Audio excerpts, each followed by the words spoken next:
Well, hello, everyone. As always, we're going to wait a minute or two while people are starting to log in. We see this, we all know the drill, so we see it. And of course, I'm seeing some familiar faces. So thank you for those of you who are so loyal to our webinars. I do appreciate that. All right. So hopefully you see, Ryan, you see the conversion conference up? Okay. I do. So, folks, let me share a little bit. Ryan and I met at last year's conversion conference, and Ryan was an attendee, and he was probably the person that asked the most interesting and thoughtful questions. And I said to myself, this man needs to be on stage. So this year, Ryan is actually speaking at the conference, talking about turbocharging CRO with test meta-analysis and AI. All right, yeah. You like that picture? I know. I don't know why they chose that picture, but there we go. I'm really thinking about it there. So. Well, apparently it's a thoughtful topic, right? And so Ryan is the founder of Red Naval Consulting, all right? And I'm the founder, or one of the owners of the SiteTuners, and I'm going to just share something. Ryan and I talked about this. Ryan and I get along really well. We all both run conversion rate optimization agencies, so you would think, from the outside looking in, that maybe we were competitors, and I mean, maybe we could argue that, but Ryan likes to use the word collaborators, all right, and I prefer that too. There's enough people out there that could use conversion rate optimization services that, frankly, you might say, I really love Ryan. He speaks to me. He's someone I could work with. That Marty guy, I'm not so sure about, right? Or, maybe it's the reverse. It's like, well, Marty's got some gray hair, so, he must know what he's talking about. Ryan's, still in that stage of life where he looks like a male model, so, that ship sailed for me, not for him yet, right? So with that all said in mind, we're going to send out an email after the workshop, and in it we'll have a discount code if you would like to come to the conversion conference and hear Ryan speak on the topics of CRO with AI. And you'll notice from the screen, there is a lot of AI topics within the conference this year, because this is a big thing. And so that, as I stop sharing, this is why Ryan and I started this conversation. Ryan, what did you think when we first started? I mean, I remember, I think this was your idea. Maybe I should just blame you. Right, but it's all the blame is on me for sure. And we'll also a plug for you too, Marty. The conversion conference last year was actually the first CRO conference I've ever been to. If you know marketing conferences, there's so many out there. I feel there's not as many conversion focused conferences. And so I was really excited to, hey, I found one. I want to go to this. And but I've been studying CRO, been doing it for quite a while. I just hadn't been to a conference. And the way, Marty, you talked about the fundamentals, which we're going to talk about today here as well, I learned almost nothing sort of new in terms of like new information, but the way you constructed the information, it resonated so much for me. And I was just like, oh, wow, I understood what you were saying, but I heard you say it in a way I've never heard it before. So, okay, that's how I should either position this and do it this way or talk to my clients about it this way. So also a plug, Marty said I'm speaking. Marty's speaking, I think, a couple of times in a workshop. I went to his workshop last year too. And it's just for Marty alone, it's worth the admission. So please think about that as well. So yeah, it was fantastic. All right, should we jump right in? And, let's start with the fundamentals. Yeah, fundamentals. I mean, and let me just say this going forward. And Ryan, if you disagree, jump in here. But there's so much hype over AI, and everyone's talking about it. But 3 out of 5, 4 out of 5 new clients that come to us don't have the fundamentals in place, right?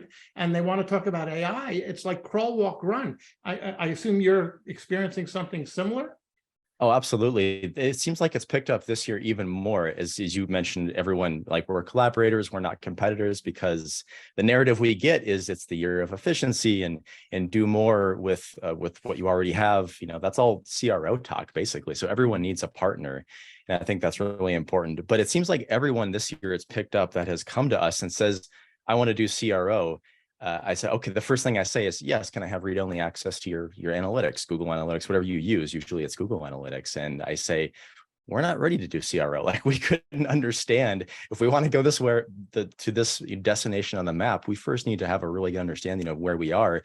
And most of the times, analytics accounts that I see are not ready to do that. GA4 is something we also help with and do, but usually they're not in a good spot. So I'm also want to throw back to you. Are you seeing similar things where you don't really have events set up and all these things and the framework set up to understand how successful CRO could be?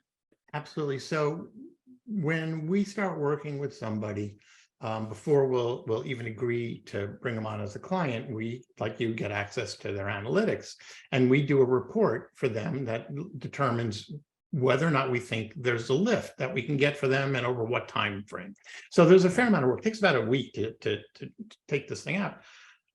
It's got to be, somewhere between 75 to 85% of the time, their analytics aren't set up right. And it doesn't matter whether it's universal analytics or GA4, okay?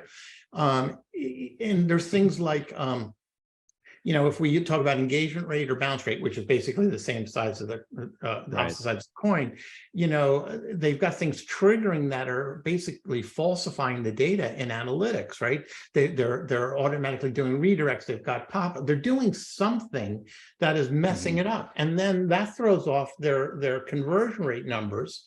And so we always have to do, and this is crazy, we always have to do math to say, well, based on the number of people coming into your site and the number of exits you've got, and off of page, and so we can figure out what their real engagement rates or bounce rates are. But there's these gyrations we have to go through. So the first fundamental, and I think you would agree with this, Ryan, it's got to be, make sure that your analytics are set up correctly, because you can't fix what you're not measuring. You're just guessing at that point.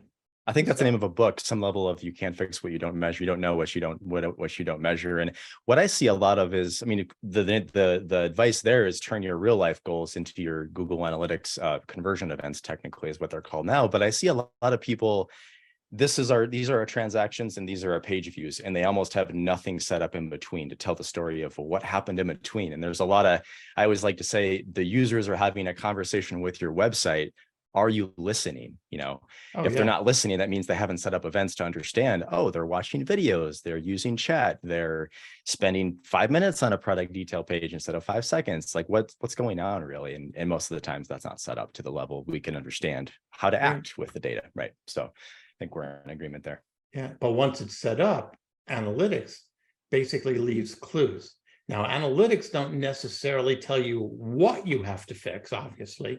It tells you where to look for where you potentially have problems, right? And so the other thing that happens in analytics is people set it up, they look at it, they get overwhelmed by it, at least that's our experience, and then they never look at it again. And then their website changes or their business changes a little bit and they don't update it. And so now all the goals they had don't match, the funnels don't match, there's all sorts of things because they think it's one and done, and it's not. Okay. Right. Yeah. Ryan, it's a department, not a project, right? Yeah. Oh, absolutely. So when you're working with a client, all right, how often do you review the analytics with the client? Well, yeah, that's a good question, because I think most of the time I try to plant that seed early on and say, yes, we're going to do a GA4 install, a GA4 setup. Migration is a dangerous word because it's not apples to apples with universal analytics. So it's really start from scratch, basically. I educate and say that is a project, but we're going to constantly review this after we're done. Yes, we may have it set up in the project sense, but after, I like to say the three P's of data: project, program, and then you can ask questions to the department. are we reaching our goals like we expected to? I think a lot of people look at analytics in the review mirror and say what happened last week, and they don't look enough and say what do we expect to happen next week. So I think that's very important to review, and are we meeting our expectations or not? And then ultimately, hopefully people get to the last P, is the data product, where they have automated a lot of the reporting so they don't have to go pull manual reports, and clearly AI can help with that in some in the future as well too. Sure. And they get alerts based on kind of like a speedometer of like, I'm speeding, let me know I'm doing something wrong, or I'm going too slow and let me know if I'm, so based on thresholds, you should get alerts and emails, and GA4 and other tools, of course, can do that built in. So I think that's ongoing maintenance, and of course, add annotation. So, hey, we did a website redesign. We should expect this to happen. So you at least know, because after the redesign, come 4 months in the future, you're going to forget about when you did that. And then that drop or that uplift, you're not going to remember that. So, right. Yeah. What are some of your ongoing analytics tips and advice that you guys like to help clients with as well? Well, first off, we should be reviewing analytics at least on a monthly basis. And we use an agency reporting tool, Slido, which allows us to set goals in it. Awesome. And within those goals, you can say, well, we're trying to increase engagement, trying to increase, average order value. We're trying to, whatever the goals are, everyone's different. Right. It could be, because it's not just e-commerce, it's lead gen, it's subscriptions, whatever their goals are for their business, you can capture those goals. And then within these reports, we say, well, what are you hoping to get to? What do we think is realistic? And over how long a time do we think it's going to take to get from where you are to where you need to be? All right. And so as long as we're on track and moving it, and the goal, we can see the numbers going up month or down, whatever the case may be for goal, right? You don't always bounce rate down. Yeah, exactly. So whatever it is, you want to make sure you're moving in the right direction. We'll say it that way. And so, and again, I go back to, looking at analytics, and this is going to sound strange, is not a technical discussion. The technical work you and I have done, or our teams have done in advance, okay? Looking at analytics is a business discussion. It is saying, all right, what is actually happening, and what does that mean to the company as a whole? And that's the conversation we're always trying to have. Right.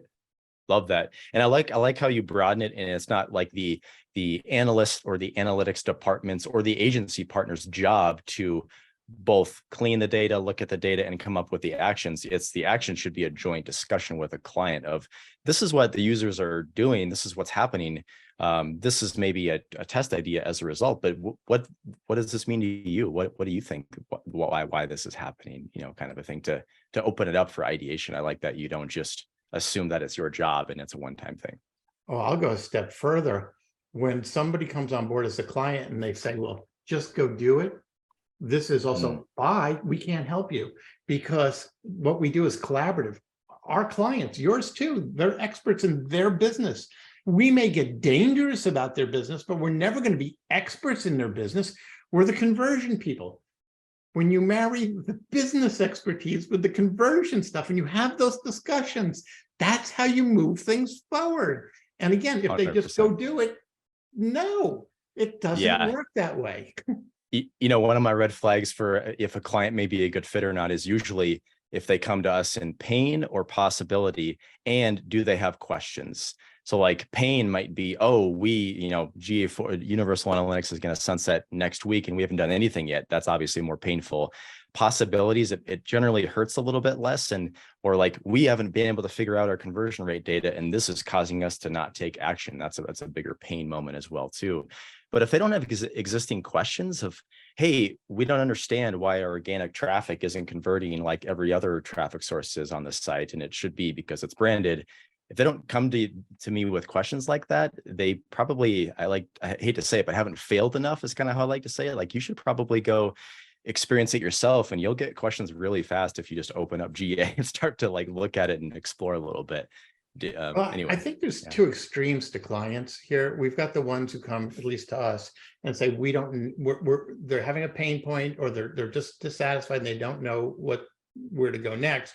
And then we've got others who are experts in analytics, and they really understand heat maps, and they really understand surveys, and they really get all this stuff. But the problem is they've been there and they're starting to drink the Kool-Aid with all the other people in the company. So someone from the outside can help with ideation or looking at, the problem differently. And so Totally. it feels like there's no middle ground. Either they're not sure what to do, because we've had people who says, well, I'm looking at the heat map, but I don't know what it's telling me. Okay. Or I don't know what to do in the survey. Right. I don't know this. And then we've got the other where they say, I've done all this and I know I've done this all right, but we're not moving the needle anymore. Right. So, that's a really great point. I mean, I think that they're kind of biased and they've been looking at their own data for too long and they need a fresh perspective. I heard an analogy. I think it was like, say you're doing CRO for Coke.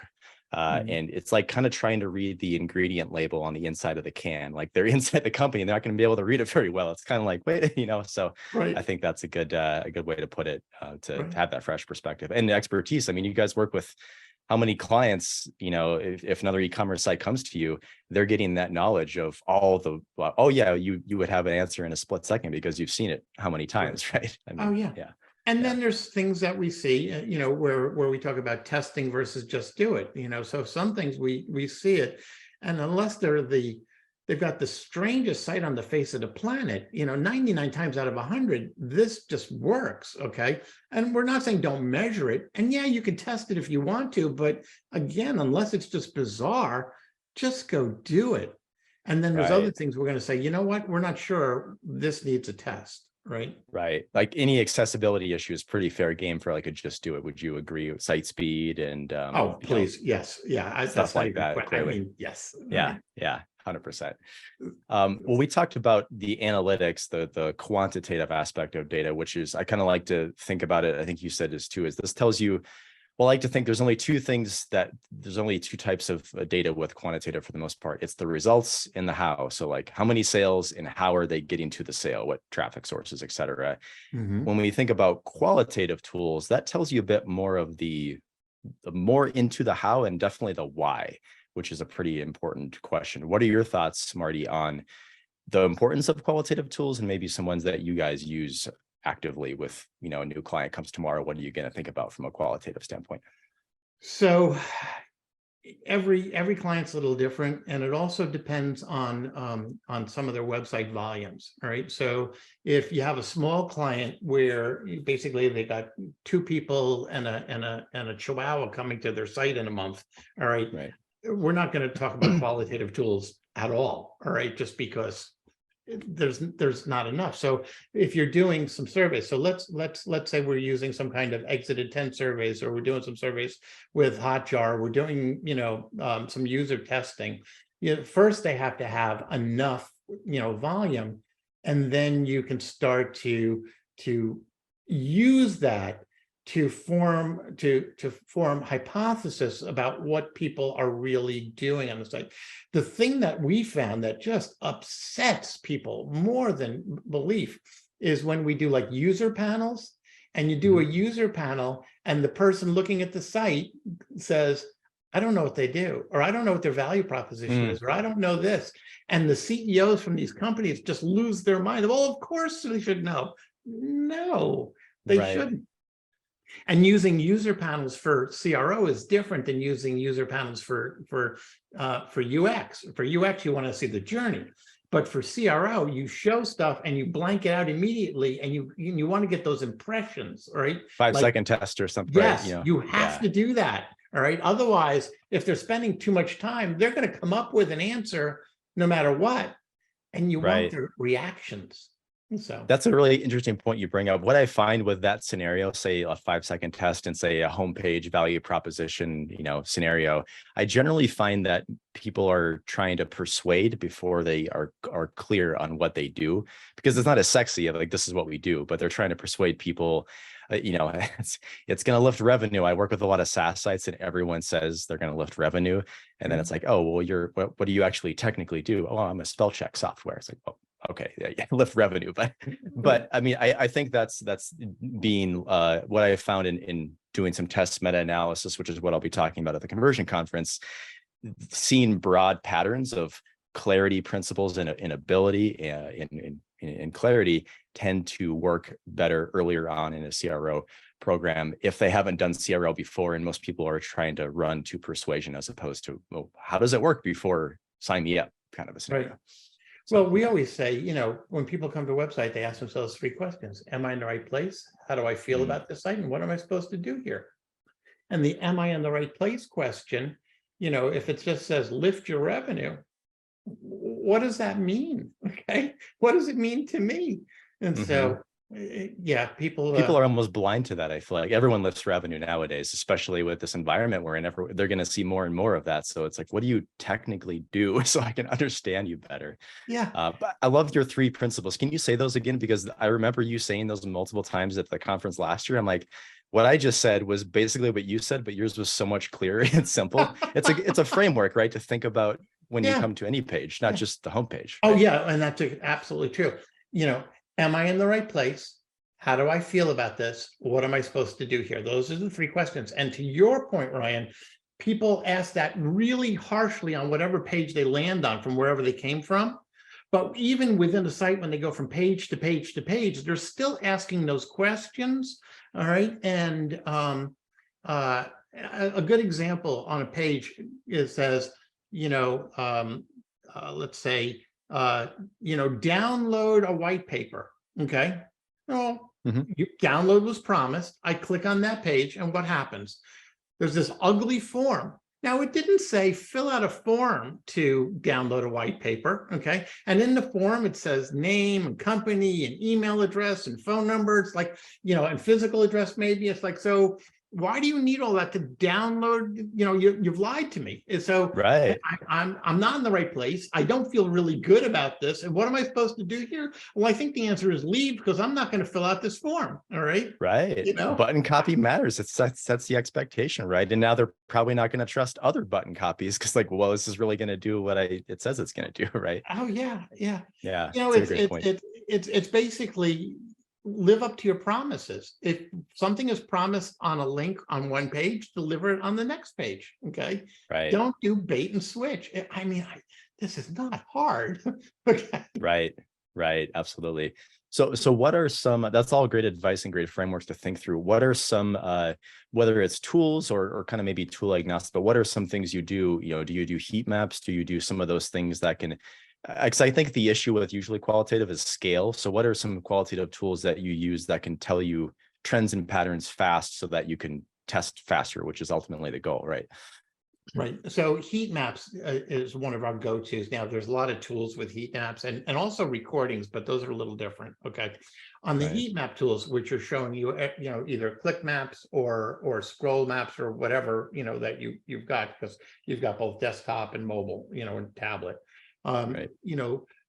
There's a lot of tools. There's a lot of tools out there, and we're agnostic. Having said that, and I'm not plugging Hotjar, all right, but I will tell you that when clients come to us, if they have a heat mapping tool, over half of them probably have Hotjar, all right? Some might be using Clarity, some might be using, Mouseflow or Lucky Orange, okay, or Full Story, so there's others out there, but Hotjar tends to be the one that we see the most, all right, in the scheme of things. And I hate to say this would upset all of these people, but they're all pretty much the same, okay? Yes, there's nuances. So I'm not, they're playing the same game. Yeah. I'm not being disrespectful to any of that's not the point here, right? But they're kind of the same. All right. And so with heat maps, where you can see, are people getting confused? Are they clicking on things that they shouldn't be clicking on? I can't tell you how many times something looks like a button to people and they're clicking, on it, or they're doing anger clicks, or they're doing, that is actually really, really helpful to figure out things to change. The other thing that we use all the time is the recordings in these, and I'll tell you, the recordings are something that I don't know that people know what to do with them, because clients come, well, I looked at recordings. All right. I'm not sure what it's telling me. That's what they say, and it's really straightforward. Okay. If somebody lands on a page, they're on a page and they scroll to the bottom of the page and they leave, all right, at that point, what you had on there either wasn't interesting or compelling. Okay. It's that straightforward. if they go on the page and they scroll to some percentage and they all get there, then whatever you had there was enough for a very high percentage to take action to go to the next level.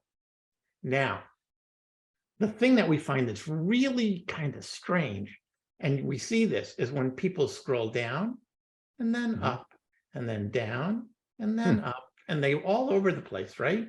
And what this says is they want or are interested in what your offer is, but they're not finding what they're looking for. So you're not giving them enough information. And hopefully they actually find it and click to wherever they're going. And what that says is we need to make that more prominent, or that's what they're looking for. And if you see a lot of up and down, they're just confused. All right. But if they're looking up and down and they finally leave, what that says is they couldn't find what they were looking for. And this is where you might want to do surveys or exit pops to find out, all right, what were you looking for? Right. And so, yeah. Right. I love that advice. That's probably the most both tactical and strategic advice I've heard on video recordings, because I've felt that previously, but mostly now through clients of, great, what am I going to watch video recordings of my blog readers? Well, no, for one, you probably shouldn't fire video recordings on your blog. That's generally not something you know, like it's going to slow down your site. What I've found too is that usually, again, all these tools, you can do custom setups, custom, you know, whether it's called a tag or an event, whatever the case is, you can fire that. So as an example, we work with a lot of software as a service SaaS clients, and oftentimes they won't filter out people who come to log into their website. So and we're not trying to market to those people. So, hey, let's get them out of the segment. And then you create some content groups so we can say, we want to watch video recordings of people who spent 5 minutes on our pricing page. And then there's maybe 10 of those as opposed to 200, which it's like, well, so really filtering those down besides just the built-in filters, I feel like is a great example. And I love what you said about exit intent pop-ups. I mean, did you want to talk about those? Because you can potentially get the voice of the customer data with those, right? You can get some, but there's some bias in this stuff, right? And so you have to filter out the bias. I am going to go back to one thing you said, and this may surprise you, but we do put heat maps and events and things on blog pages. Now we track blog pages, what I call commercial and non-commercial pages separately, but we do a thing called content for conversion for these non-commercial pages. And you want to know how far they're getting. Is your content engaging? And if it is engaging, and we've got a methodology we use to actually get people to take action to go from pure blog pages to actually become potentially a lead or a sale or whatever it is they're looking for. Now, will it ever convert as well as like an ad to like a landing page? No, of course not, right? But there's ways to turn those organic visitors on a blog page into something worthwhile, right? There's still a next step for them to take, right? It's not just they came to the site to read and never see you again. Yes, some of those people do that, but there still is sign up for the newsletter or whatever the case may be, right? Yeah, and we've done that successfully. But so you really, but again, that's where you put analytics, and you want to know how far they're going. That's where you get the heat maps. I mean, so we do use them for that. Smart. But I promise you, that's not the first place we start with any client, because that would be nuts. Okay. Right. I'm glad you said that for sure. Video recordings, maybe not on the blog, but heat maps. I find, I mean, just because you can do these things in Google Analytics, like, yes, you could set scroll depths and things like that. It doesn't mean you should only use analytics for scroll. It's just like navigation. It's so much faster to look in a heat map to see where people are clicking at versus, you know, custom events. And it's getting even harder with GA4. I think we all can kind of agree with the complexity of that. So yeah. You talked about video recordings. Question, you probably have used Clarity clearly, but have you used the Copilot, the AI in Clarity to summarize the video recordings? You can do that now, and it kind of tells a story. I'm curious if you've played around with that at all. So I haven't personally, all right, and we don't have a lot of people on Clarity. And like I said, for whatever reason, the majority of people coming to us have Hotjar installed, right? You know, so there's very little Clarity. There's like one of these here, and there's a one full story, and there's one lucky orange. So we haven't had the chance to play with it much. Have you? A little bit, yes. Mainly from my own side, I usually like to test things out, kind of in a similar boat where they're usually either, we use a lot of Hotjar as well too. But I think that's one of the futures of different qualitative tools is to use, well, it basically what I like it does is it creates a story instead of it has bullet points of like, they did this, this, and this, and therefore I think they may have reached frustration because they left the same page they came in on and there was no CTA there. So I like the fact that it forces it into a story to tell about that. And I think more of these tools will probably tell you something like that. Again, when you use it with some custom filters and you isolate it to, oh, these are the 5 recordings I care about, then it becomes more useful. Otherwise, it can be paralyzing to look at hundreds of recordings, like, well, which one do I look at? So I think that's valuable. So we've talked a little bit about some of the fundamentals. We still haven't talked about, surveys and such. And I know you and I have different opinions on surveys. So you want to go down that path before we dive into AI? Because, we've got that. And then AI is next on the agenda here. Yeah, I would love to. You said the word bias, which impossible to avoid. It's kind of like accuracy with quantitative data. It doesn't exist. It'll never be accurate, but hopefully it'll be useful. So I like to think of the bias in surveys as just you're trying to constantly eliminate it. You're never going to fully eliminate it. One example, a friend of mine who actually works for a travel company, and I think this example is relevant for any business. They were about to send an open form survey. So they're going to email past buyers and they were going to ask them some questions and they were going to respond in their own words. There were no choices to bias. So that's the first step of not biasing.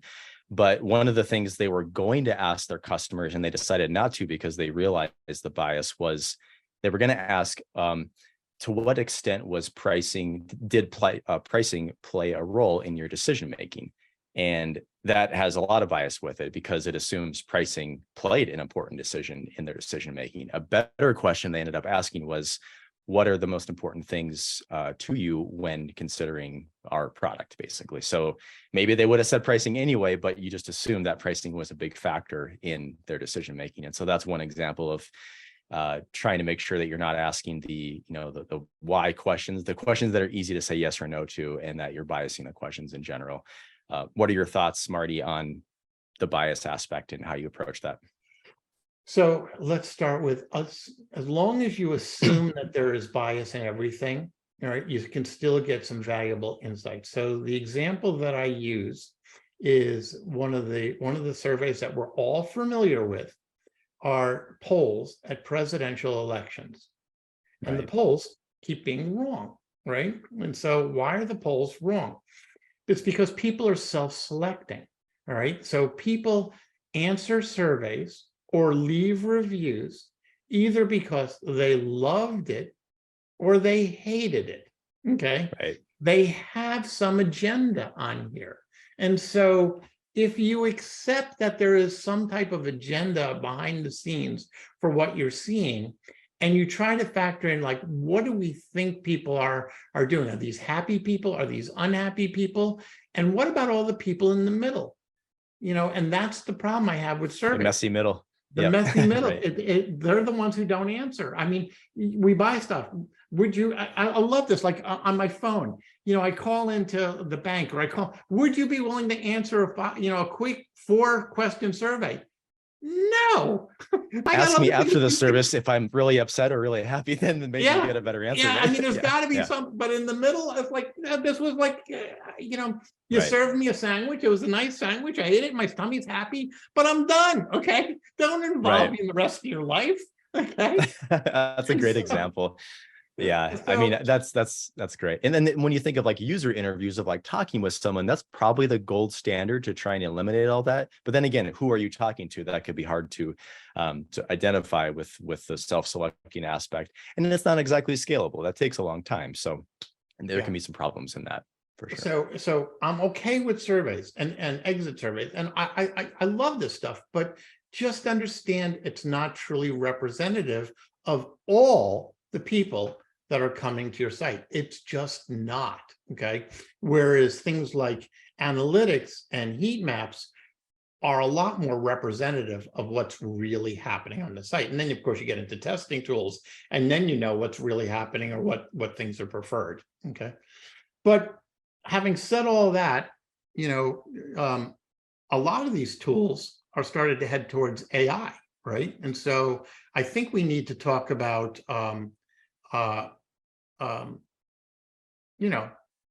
where's AI going to help with these tools? By the way, we have some questions that people have asked, right, in the scheme of things.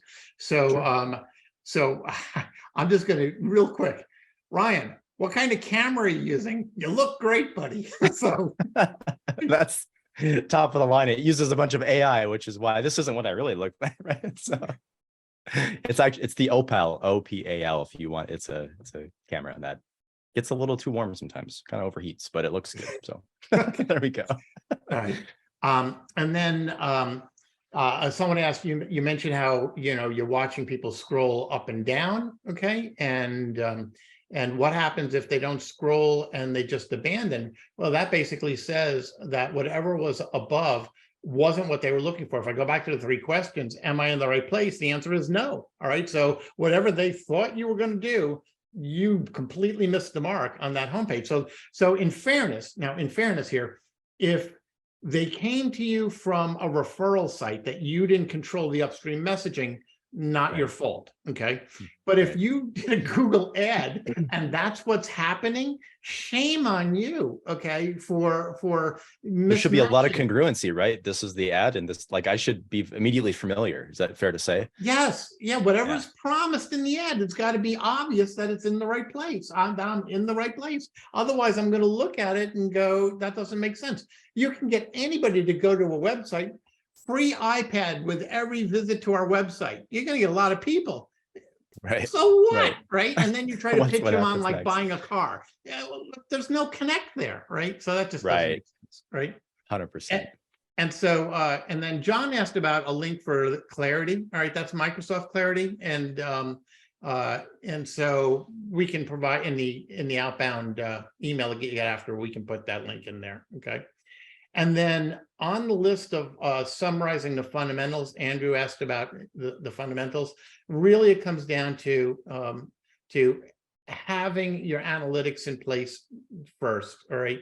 Making sure you're aligning that user intent with whatever they're experiencing, and to have all the correct tools to be able to make those judgments so that you can answer those 3 questions. Am I in the right place? How do I feel about this? And what am I supposed to do here? So if you use the tools to align that user intent with their experience, and of course, your company goals, when you align all 3 things, that's where the sales are, the subscriptions, the leads, all the good nuts. All right. And 100%. Yeah, and I think if you're, by the way, like I'm answering shaky, these. Do you see these questions, or you're not seeing? I probably should pull up there we go. I think I can see them now. Don't make me answer all of them.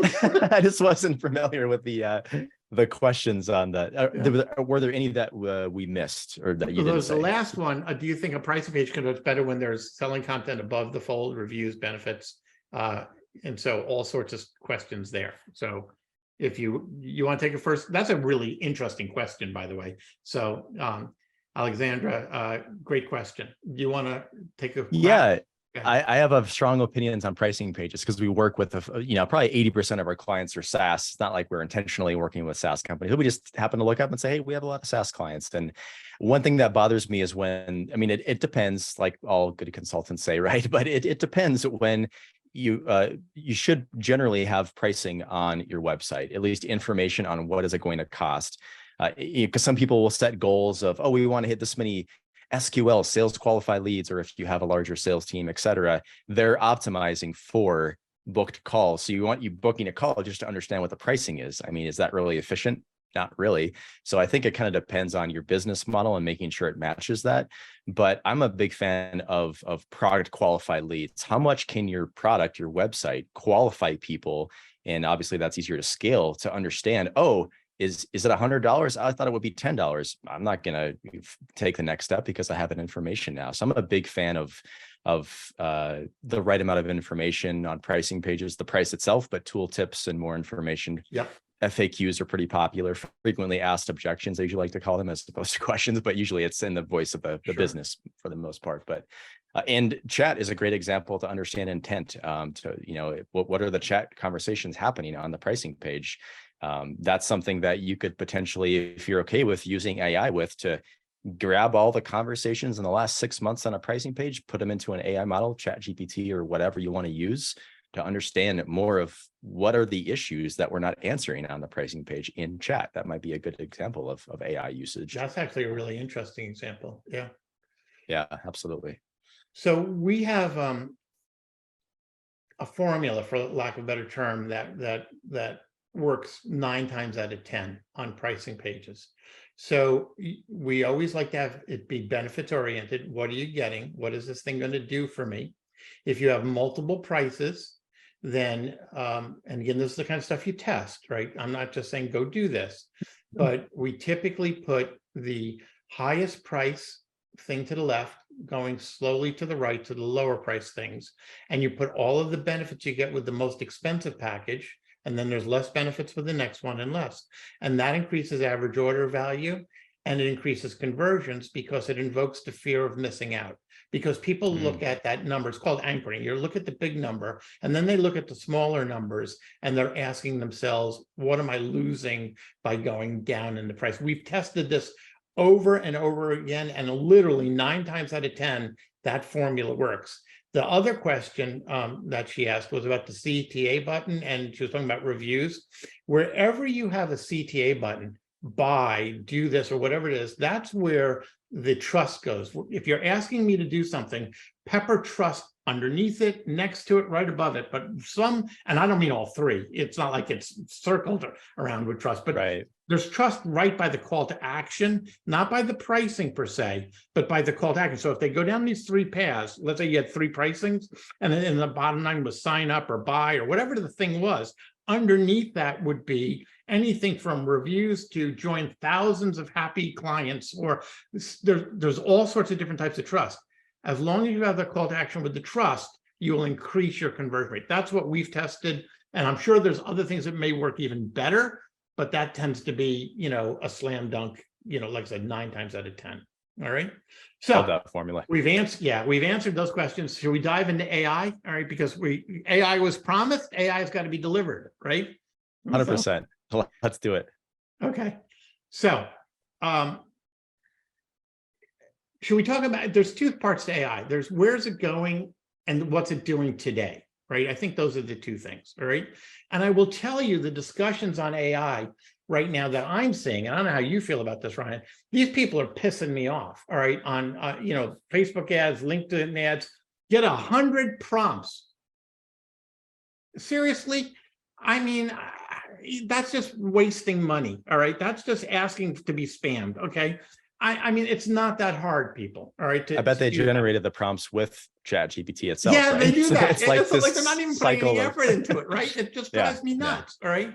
So I believe that AI is going to have, a ton of value. Now, I will tell you that the first AI company I worked with it's got to be about 20 years ago. AI has been around for a while, all right? So I worked for a company founded by Dr. Michael Cooperstein, who had his PhD in neural networks from MIT. Now, Michael is no longer with us, but he was a smart man. He founded 4 different companies. And this one, he founded companies that did face recognition, voice recognition, handwriting recognition, created code for people. All right, so there was all of these different uses. And this stuff is 20 years ago, 30 years ago in some instances. I mean, the guy was a genius. This stuff existed. Pioneer.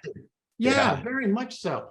And so, it's not like all of a sudden it's become new. What's become newer in it is that it's more available to the public through these online web interfaces where people can kind of query the AI. All right. Right. The accessibility is out there. Anyone can access it now. Yeah. However, Google Assistant and Siri are forms of AI. Okay. And so again, this has been around for, I mean, I don't know how many people have asked Siri a question and then wanted to slam their phone into the ground just because it's so annoying. So it's not always good, right? But it's doing voice recognition. And there's also existing today tools, AI tools that will analyze voice recordings from like customer services reps to know when it should be escalated, because they can tell the tone of voice from the client that's calling in to determine if this is a real problem or not. All right. So this AI stuff has existed. I will tell you, before we go into how to use it today, I will tell you that my concern with AI is it's about to get creepier. Okay.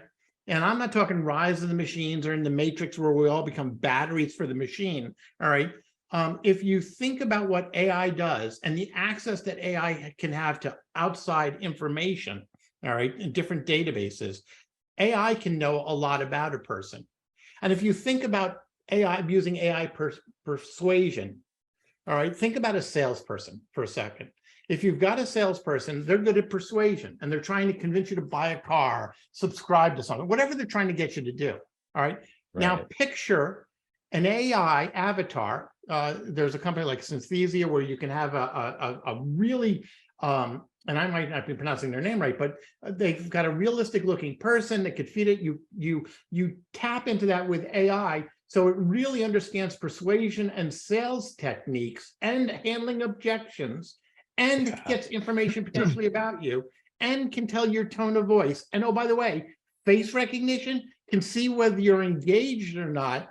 People will be completely and totally at the mercy of these AI persuasion elements, whether it's chat or some kind of video chat with an AI that we frankly don't stand a chance on. All right. So I think that's where it's going, unless there's some regulations put in place that make it not as creepy. All right. So creepy is a good word for that. I mean, it's like, in 20 years from now, or maybe 2, hopefully not 2, but it's like I'd be on a conversation with you, Marty. You'd be like, is this Marty, or is this Marty's avatar? Is this, that's just, you're having that seed of doubt where it gets to be a lot harder to. And the pieces exist today. Face recognition. I mean, go through an airport, they flag you, right? You know, and it's getting better and better. Voice recognition, right? Speech pattern recognition to know what your mood is. Okay. Adding natural language processing to become more and more persuasive. All of the pieces are here. Okay. You integrate all those pieces, and that's where the creepiness factor comes in. So 100%. Yeah. Anyway. That's great to like set the stage for that. Because it is what with great, power comes great responsibility as well too. And all those things that it's going to be used for harm. It's just, hopefully there are some regulations that keep things in check, but who knows how to go about that. So true. Clearly there's been a Spider-Man when you say that, but okay, go ahead. right. Another topic.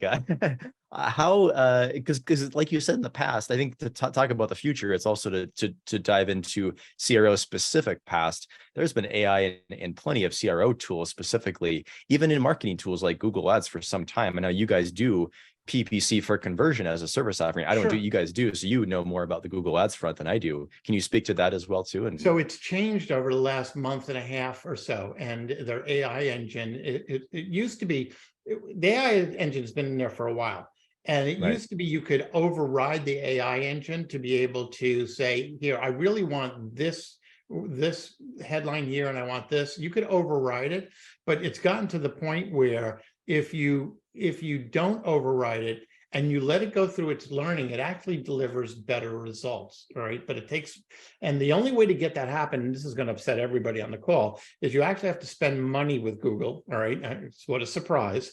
And you got to give it more money than you wanted to, so that it can learn, because it needs to get enough traffic and enough conversions to learn, enough success for whatever your goal is. So you got to throw money at it during the learning phase so that it actually can not take forever to come up with the right combinations to get to, the page that you're sending it to. And so, and that learning phase, if you can throw enough money at it to get it done in a week, great, but try to get it done within 2 weeks if possible. But I'll tell you, AI and tools, we've been using AI in tools. And I think the first tool that we used way back when was Evergage, which was a testing AI tool, which got acquired by Salesforce. And we use that tool with, and this goes back to, I want to say 2015, 2016. That's how long I remember when they were independent from Salesforce. Yeah, it's a good tool. It was a good tool. Well, yeah, absolutely. Well, and it may, so I'm no disrespect to Salesforce in it now, but my point being, this has been around for a while. And I remember we did and had a case study on this even with Publishers Clearinghouse, where we used AI. Well, for Publishers Clearinghouse, people are signing up for the sweepstakes, and then they take you through a series of things that you could potentially buy, right? And that's their model. So what Right. Publishers Clearinghouse did is they wanted to optimize that upfront piece of getting people to sign up. So we did things like time of day and location based, so geodata, and it was dynamically changing the screens that the visitors were seeing based on a whole bunch of outside factors, right? And so, for example, let's say you were in New York, it might say something like, "Did you know last night?" Because let's say you signed in the morning. "Did you know last night over 20,000 people in the New York area where you live signed up for this? Did you know that?" Or good evening. It might say good evening to them, or it might talk about, past winners. It did all of these different things, and it increased the revenue per thousand by 12% doing that, all because the AI engine was learning, what was going on. So there's a ton of these tools out there. I had the honor of meeting the people from Chameleon. They've got a really nice tool there that does this, and there's Intellimize. That's a really nice tool that does this. So right. But I'm going to say one thing here: crawl, walk, run. Yeah, Get your fundamentals done absolutely. first before you start using personalization tools, please. Okay. Yeah, I love But that in you the said that, because meantime, if you're not an expert in the fundamentals, you're only going to be able to use AI so much, right? Because you have to know, is this it gave me back some copy recommendations, ChatGPT, it gave me back some recommendations.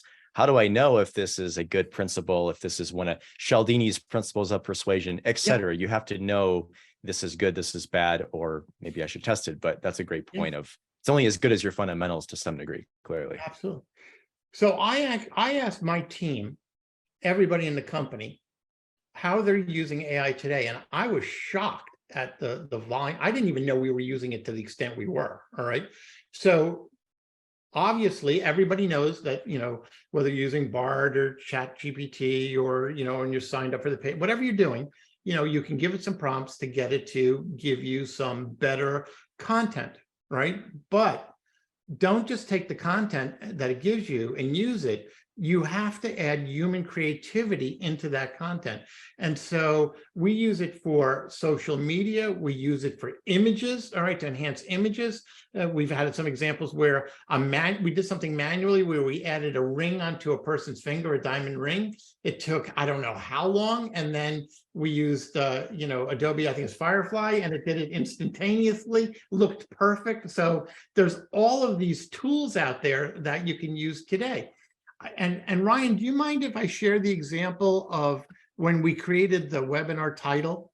Oh yeah, that would be an awesome. Yeah, you guys are here for a reason, and show the AI behind it, right? I mean, one of So the we ideation. actually, we did this. So Ryan and I were brainstorming on using ChatGPT, and I have the paid version of it. And we were saying, well, should we do a webinar on this and so on? So we said, create an engaging title for a webinar based on the fundamentals and future of conversion rate optimization. And it came back with something that we went, yeah, but it's a little long. And I think Ryan said that's a little long. So we made the above shorter. So Mastering CRO from Basics to Future. And then we said, well, that really didn't speak to us. So we asked for 5 other options here. So it came up with 5 other options. And we went, all right, but how about providing 5 more options just based on one that we liked? Okay, so this is how we were interactively going back and forth.